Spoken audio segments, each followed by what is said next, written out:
Hello दोस्तों, कैसे हो आप सब लोग। आज की कहानी का नाम है जोरू का गुलाम, जो कि अकबर बीरबल की कहानी है। एक बार की बात है, राजा अकबर व बीरबल दरबार में बैठे कुछ अहम मामलों पर चर्चा कर रहे थे। तभी बीरबल ने अकबर से कहा, मुझे लगता है कि ज़्यादातर पुरुष जोरू के गुलाम होते हैं और अपनी पत्नियों से डर कर रहते हैं। बीरबल की यह बात राजा को बिल्कुल भी पसंद न आई। उन्होंने इस बात का विरोध किया। इस पर बीरबल भी अपनी बात मनवाने पर अड़ गए। उन्होंने राजा से कहा, वे अपनी बात को सिद्ध कर सकते हैं, मगर इसके लिए राजा को प्रजा के बीच एक आदेश जारी करवाना होगा। वह आदेश यह था कि जिस पुरुष से अपनी पत्नी से डरने की बात सामने आएगी, उसे दरबार में एक मुर्गी जमा करानी होगी। राजा बीरबल की इस बात पर तैयार हो गए। अगले ही दिन प्रजा के बीच आदेश कराया गया, अगर यह बात सिद्ध हो जाती है कि कोई पुरुष अपनी पत्नी से डरता है तो उसे दरबार में आकर बीरबल के पास एक मुर्गी जमा करवानी होगी। फिर क्या था, देखते ही देखते बीरबल के पास ढेरों मुर्गियाँ इकट्ठी हो गईं और सैकड़ों मुर्गियाँ महल के बगीचे में घूमने लगीं।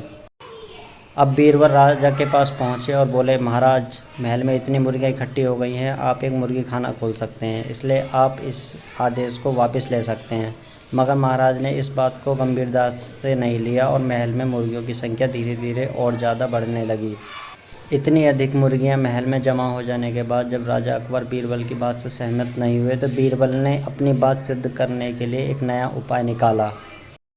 एक दिन बीरबल राजा के पास गए और बोले, महाराज, मैंने सुना है कि पड़ोस के राज्य में एक बहुत खूबसूरत राजकुमारी रहती है। अगर आप चाहें तो क्या मैं आपका रिश्ता वहाँ पक्का कराऊं?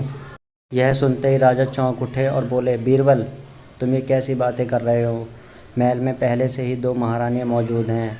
अगर उन्हें इस बात की भनक भी लगी तो मेरी खैर नहीं होगी। यह सुनकर बीरबल ने तपाक से जवाब दिया, चलिए महाराज, फिर तो आप भी मेरे पास 2 मुर्गियाँ जमा करा ही दीजिए। राजा बीरबल का ऐसा जवाब सुनकर शर्मा गए और उन्होंने अपना आदेश उसी वक्त वापस ले लिया।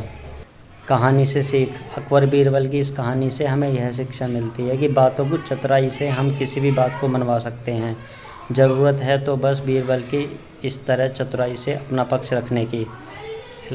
Thank you for watching videos guys.